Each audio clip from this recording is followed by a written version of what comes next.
E aí, pessoal, tudo bem? Vamos falar de futebol de seleções porque é data FIFA, tá? E já avisando no começo, vai aparecer aqui no final do vídeo, eu vou deixar um vídeo sobre o que eu acho de datas FIFAs.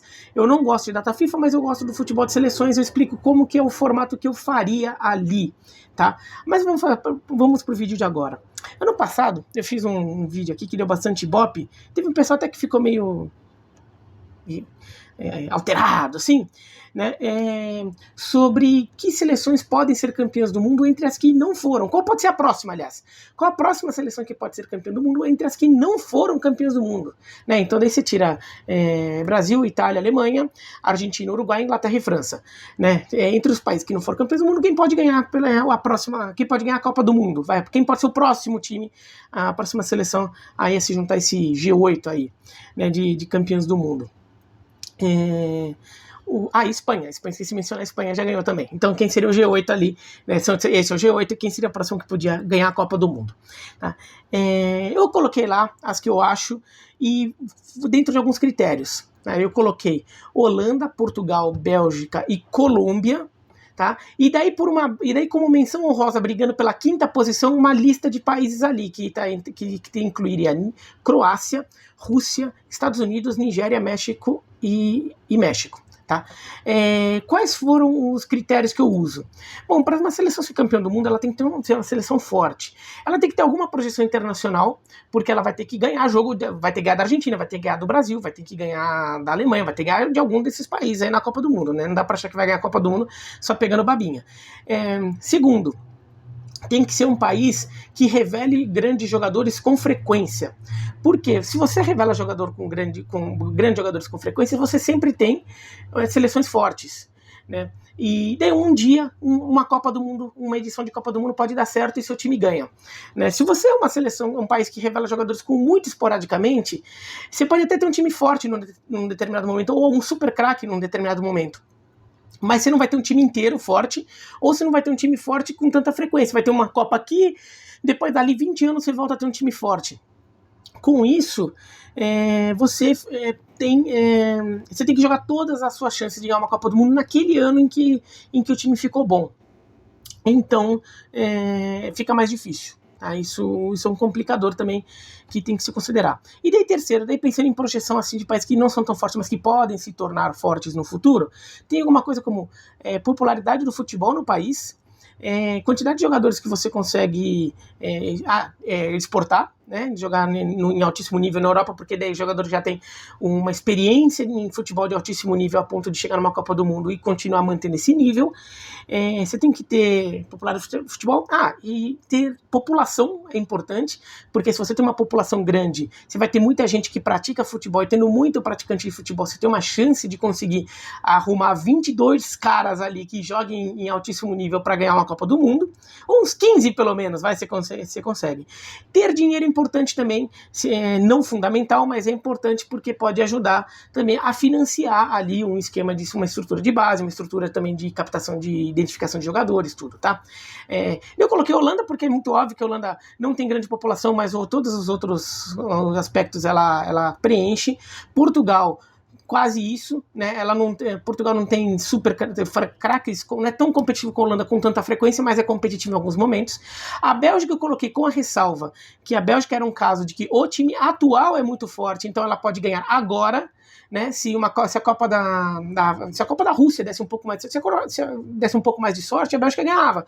Se a Bélgica passasse pela França, e foi um jogo que ela poderia ter vencido, porque ela jogou um futebol ali de igual para igual com a França, se ela vencesse aquele jogo, ela ganharia a Copa. A Bélgica era muito mais time que a Croácia na final, muito mais time. Então, muito mais time, não exagero meu, era mais time que a Croácia, tá? E ela seria a favorita para ganhar aquele jogo, né? E daí, então, a Bélgica ainda tem uma chance ali na Copa do Catar, mas depois disso, a Bélgica é um país que monta bons times de 20 em 20 anos. Então, se não ganhar no Catar, talvez não consiga manter o mesmo pique para a Copa da América do Norte em 2026. E a Colômbia? A Colômbia eu falei já como projeção, país população grande, adora o futebol, tem intercâmbio internacional forte, está cada vez mais exportando jogador, então no momento pode crescer e incluir isso. Os outros países, Vai, só para explicar bem rápido aqui. Croácia eu coloquei porque é um país meio como a Bélgica. Tem jogadores bons e às vezes montam um time muito forte. Mas não se enganem com a Croácia. A Croácia chegou uma vez na terceira posição da Copa do Mundo em 98, chegou uma vez na final em 2018, 20 anos depois. Todas as outras Copas do Mundo que a Croácia jogou, ela não passou da fase de grupos. Tá? Então a Croácia não é esse timaço sempre. Ela revela muito jogador, mas conseguir juntar e fazer um time competitivo é só às vezes. Tá? A Rússia, ela tem uma tradição forte e não despreze a tradição que tinha a União Soviética como seleção. Ela era muito forte e não era uma seleção da Ucrânia. Tá? Teve momentos em que a Ucrânia foi a base da União Soviética, mas a maior parte da história da União Soviética foi tendo como base a Rússia. E a Rússia perdeu a mão de revelar jogador. Tá? A Rússia perdeu a mão de como renovar sua seleção, tudo, então ela não conseguiu. Mas ela tem outras questões ali que preenchem muito. Tem dinheiro no futebol, ela tem dinheiro no futebol, ela tem popularidade, tem população, tem alguma tradição, tem intercâmbio ali, porque joga Champions League e tudo, então ela pode em algum determinado momento voltar a ser competitiva. Estados Unidos, falta ainda qualidade de jogadores, mas várias outras questões, e intercâmbio. Mas várias outras questões os Estados Unidos têm, né? Os Estados Unidos têm muito dinheiro e muita população, por exemplo. E os Estados Unidos têm muito know-how em desenvolver atletas. Ainda não conseguiu descobrir no futebol como faz isso, mas em outros esportes sim. A Nigéria não tem dinheiro, mas tem população e tem popularidade do futebol e tem intercâmbio, porque quase todos os jogadores nigerianos jogam na Europa. A Nigéria ainda precisa estruturar mais o seu trabalho ali para conseguir fazer uma seleção com começo, meio e fim. E o México, falta intercâmbio principalmente, acho que no México, intercâmbio internacional dos jogadores atuarem na Europa e também dos clubes mexicanos, porque daí os jogadores que atuam dentro do México, e a seleção mexicana tem intercâmbio no futebol de mais alto nível. Eu até falei que juntar com a América do Sul seria uma boa para o México nesse aspecto. Tá? Foi isso. Daí muita gente falou, e a Coreia do Sul? E o Japão? E o Chile? E a Dinamarca? E Gana? E sei lá o quê? Então vamos lá, fazer o vídeo dos outros países. Tá, eu peguei esses 5 aqui, que eu acho que são simbólicos aqui. Tá? Coreia do Sul, Japão, Chile, Dinamarca e Gana. Sendo que o que eu falar para Dinamarca vale para a Suécia também, porque a Suécia também foi mencionada ali. A Suécia já tem um vice-campeonato de Copa do Mundo. Tá? Porque eu não mencionei essas. Claro que assim, ganhar pode ganhar, é um torneio, você vai lá, pode jogar, pode acontecer de as coisas darem certo você ganhar, né? Ainda mais a Copa, quando tiver 48 seleções a partir de 2026, ela vai se tornar mais ainda uma Copa mesmo, né? Vai ser mais cara de mata-mata e menos cara de torneiozinho, né? Porque ali, de repente, um jogo, a fase de grupo seria triangular, então às vezes você pode dar sorte de um jogo você apronta contra um time grande e você classifica e elimina um time grande na primeira fase. Hoje não, você pode até aprontar, só que ele ainda tem mais 2 jogos e aí de repente você não consegue segurar a onda, né? Acontece. Mas vamos lá. Coreia do Sul, por que eu não coloquei a Coreia do Sul? A Coreia do Sul, inclusive a Coreia do Sul não está com uma seleção forte, tá? Quando a Coreia do Sul ganhou da Alemanha, eu até tuitei isso e postei no Instagram também esse comentário, que a Alemanha era um absurdo o resultado para a Alemanha, né, tá sendo eliminada ali da primeira fase da Copa do Mundo. Eu falei, ainda mais para a Coreia do Sul, que é uma das piores Coreias do Sul dos últimos tempos. E todo mundo começou a me xingar, falando, mas e o som, e o som? E o som, é só o som. É um baita jogador, mas é um jogador. A Coreia do Sul não está com uma geração forte, não se iludam também, assim. A Coreia do Sul tem uma seleção assim, da Ásia, a seleção mais tradicional do continente asiático há mais tempo, jogou todas as Copas do Mundo desde 86, e assim, ela teve uma evolução muito grande em 2002. Foi roubado? Foi. Teve muito erro de arbitragem da Coreia do Sul? Teve, mas era um time bom. Aquele time de 2002 da Coreia do Sul era muito melhor que o atual. Não tinha um craque como o Son, mas o resto do time era bem melhor, era um time muito mais homogêneo. A Coreia do Sul não revela jogadores de altíssimo nível internacional com tanta frequência, senão eles estavam jogando na Europa. Assim, não é que o Pohang Steelers tenha tanto dinheiro assim, a ponto de os times europeus não conseguirem tirar os grandes jogadores de lá. Tá? Os melhores jogadores da Coreia do Sul, quando não vão para a Europa, eles vão jogar no Japão. Ou seja, os clubes japonês têm dinheiro de tirar jogador da Coreia do Sul. A Coreia do Sul não tem revelado tanto jogador assim. Ela tem uma seleção competitiva para o nível asiático, é uma seleção que aprendeu a jogar no alto nível a ponto de complicar, de encher o saco dos grandes, mas não dá para se iludir. Não dá para achar que a Coreia do Sul tem uma seleção que vai chegar numa semifinal de Copa do Mundo, pegar a Alemanha ou pegar a Itália e vai ganhar. E depois chegar numa final, vai pegar o Brasil, vai pegar a Argentina com o Messi, sei lá o que, e vai ganhar. Não dá para visualizar isso. Tá? E não dá para visualizar isso num horizonte próximo. Porque a Coreia do Sul já teve tempo de revelar tudo isso, de revelar esses jogadores, de ter tido esse salto. E ela não deu ainda. Não dá para imaginar isso, entendeu? Assim, não vamos nos iludir. A gente pode ter simpatia pelo país. Aí, falando de simpatia pelo país, eu já chego lá. Né? Mas, assim, a Coreia do Sul não revela jogadores com tanta frequência assim. O futebol é popular na Coreia do Sul? Mas o beisebol é mais popular que o futebol na Coreia do Sul. Já começa por aí. Mas o futebol é popular, tem dinheiro, tem população, é um país populoso, mas não tem um trabalho ali que você consiga ter um intercâmbio constante, porque você não está mais colocando tantos jogadores na Europa. Tudo. Vamos lá, falando de simpatia pelo país. Japão, eu sou neto de japoneses, eu tenho simpatia total pela seleção japonesa, tudo, é uma das seleções que eu torço em competições internacionais.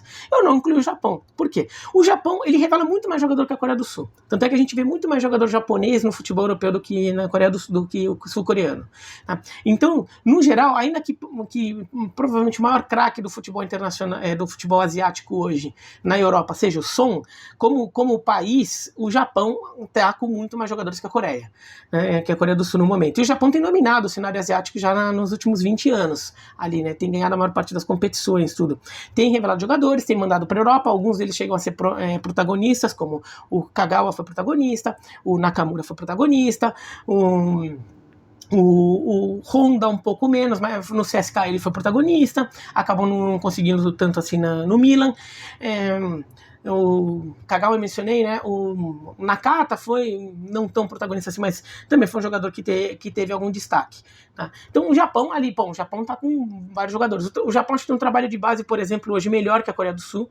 Tá? Então o Japão consegue, por exemplo, lançar jogadores com mais frequência que a Coreia do Sul tem conseguido. Mas eu não coloco o Japão também. Por quê? Porque apesar de tudo isso, o Japão ainda não conseguiu formar jogadores de altíssimo nível. Tem os jogadores que foram protagonistas na Europa, ou eles foram protagonistas em times médios, ou eles foram jogadores que compunham bem o elenco ali, ajudavam num time forte, como o Kagawa no Borussia Dortmund, né? O Nakata na Roma. Não teve um super craque. Vamos ver se agora, de repente, o Takefusa Kubo lá, ele consegue fazer isso. Mas, por enquanto, o Nakajima no Porto também não conseguiu. Então, a gente não tem ainda um japonês que tenha a projeção que talvez o Son esteja conseguindo no Tottenham. Então, se você não tiver uns 3, 4 jogadores desse nível ali, e talvez até mais que isso, você não vai ter uma seleção forte, uma seleção forte, você tem uma seleção forte para passar de fase, para chegar no mata-mata, mas uma seleção forte a ponto de ganhar do Brasil, numa Copa do Mundo, num mata-mata de Copa do Mundo, ganhar da Espanha, ganhar da Itália, ganhar da Alemanha, não ganhar da França, vai ter que pegar a França lá, jogando lá com Griezmann, Mbappé, sabe o que? Dá para ganhar um joguinho ali, um amistoso até vai lá, mas assim, numa Copa do Mundo é diferente, né? O peso é diferente, então você tem que ter uma seleção mais forte. O Japão não tem essa seleção ainda. Eu desejo muito que tenha, a gente pode ficar sonhando que tenha, mas não tem, tá? Chile, muita gente também mencionou o Chile, até porque eu mencionei a Colômbia. Porque o Chile isso, o Chile aquilo. O Chile, acho que tem alguns problemas. O Chile não revela, o Chile não é uma seleção forte com tanta constância, tá? A Colômbia também não, tá? Mas assim, o Chile não é uma seleção forte com tanta constância, por exemplo, quanto o Uruguai. Então o Chile não revela tantos jogadores. O Chile tem gerações ali. Teve a geração do Salas e do Zamorano no final dos anos 90, depois veio a geração atual ali, que já está deixando um pouco o cenário, né? Do Vidal, Alexis Sanches, que já está deixando um pouco o cenário. Antes disso, antes do final dos anos 90, o Chile teve uma geração boa no meio dos anos 70, começo dos anos 80, Lacazette, Figueroa, teve um time bom ali. Bassai, mas assim, nunca foi um time que você fala, mas esse time paga a Copa do Mundo. Não é. E mesmo a geração atual quase eliminou o Brasil na Copa do Mundo de 2014 no Mineirão. Aliás, não foi no Mineirão, foi em Brasília. Quase eliminou o Brasil em Brasília, mas assim, não era uma seleção para que você olhava e falasse assim, não, vai ganhar, vai se atropelando. Ela chegaria na semifinal, mas ela não passaria pela Alemanha. Dificilmente passaria pela Alemanha.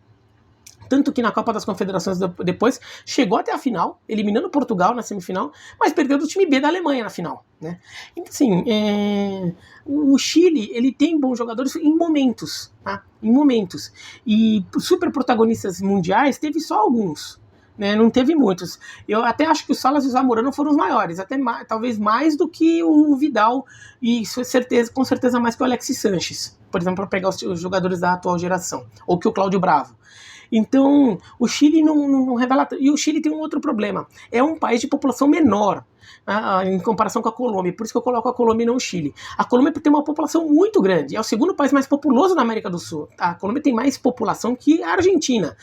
O Chile não. O Chile tem menos população. É um país com população pequena e muito dela é concentrada na região metropolitana de Santiago. Tá? E pegando um pouco ali, numa faixa ali que vai até o litoral, pegando Vinha del Mar e Valparaíso. Então não é um país tão populoso assim também. Então, para achar jogadores com muita frequência não é fácil. Até acho que o Chile faz um bom trabalho dentro das condições que ele tem, tá? Mas você não consegue também cavucar muito ali. Então, por isso que eu não coloco o Chile, apesar da seleção atual ser até boa, mas ficou de fora da última Copa do Mundo, por exemplo. Porque o Chile também tem um problema sério ali de organização interna, vira e mexe, os jogadores tretam com o técnico, com a federação, tudo. Tá? Dinamarca e Suécia, eu vou colocar como uma coisa só ali, porque algumas pessoas mencionaram a Dinamarca, outras pessoas mencionaram a Suécia. A Dinamarca já ganhou a Eurocopa, que é um torneio que tem um nível de dificuldade se aproxima da Copa do Mundo. Acho que tem uma diferença razoável ali, mas o nível técnico do torneio é alto, né? E já ganhou esse torneio. A Suécia já chegou numa final e já chegou em algumas semifinais, né? Entre os 4 primeiros, chegou em 38, 50 e 94. Por que eu não coloco os dois ali? Também são países que super craques eles não revelam com frequência, né? Tem alguns grandes jogadores, a gente viu o Laudrup, o Elkjær, o Ibrahimovic, mas não são países que revelam um grande volume de craques. Tá? Revelam jogadores que são bons para cumprir os seus papéis nos seus times. Normalmente jogadores que ocupam no mercado internacional acabam sendo jogadores de time médio da Inglaterra, de repente um cara que é protagonista no futebol escocês, de repente um outro que é protagonista sei lá, que é um protagonista no time médio da Alemanha. Em geral, os jogadores dinamarqueses e suecos se posicionam nessa categoria do mercado. Tá? Né? Um ou outro que pode sair um pouco disso, mas muitas vezes eles ficam ali. Então são muitos jogadores médios, são bons jogadores ali que cumprem o seu papel. São seleções que normalmente até praticam futebol mais organizado, né? Existe um trabalho mais organizado de pensamento coletivo na equipe.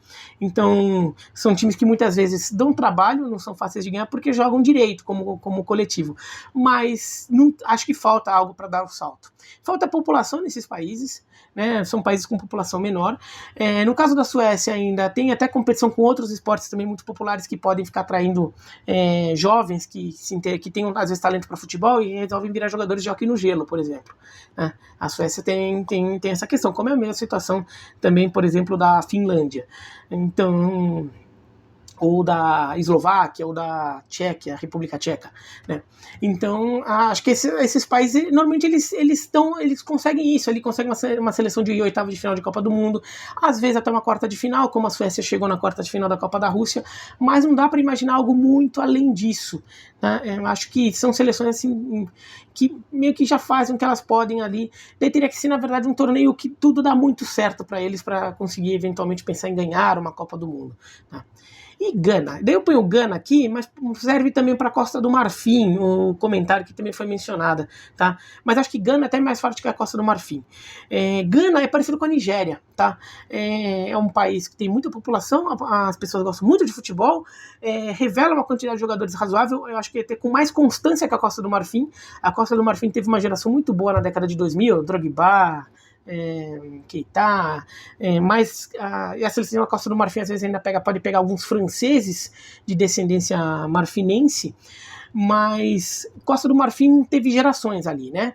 Acho que Gana é mais constante. Gana só estreou em Copa do Mundo em 2006, mas é uma seleção que é uma força no futebol africano desde os anos 70, né? Que quando houve um trabalho do governo da época para transformar a Gana numa superpotência do futebol africano, até usando o futebol como propaganda de uma causa política do panafricanismo. Tá? Houve esse trabalho lá nos anos 70 de Gana.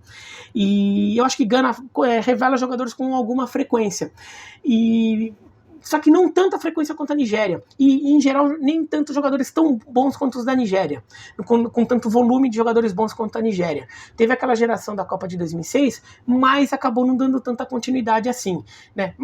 Então, eu acho que Gana cai no mesma questão da Nigéria. Ela tem algum potencial, mas se fosse para imaginar alguma seleção africana, eu imagino a Nigéria e não Gana. Ou nem a Costa do Marfim, ou a África do Sul. Que eu acho que até um gigante adormecido ali dentro do cenário africano.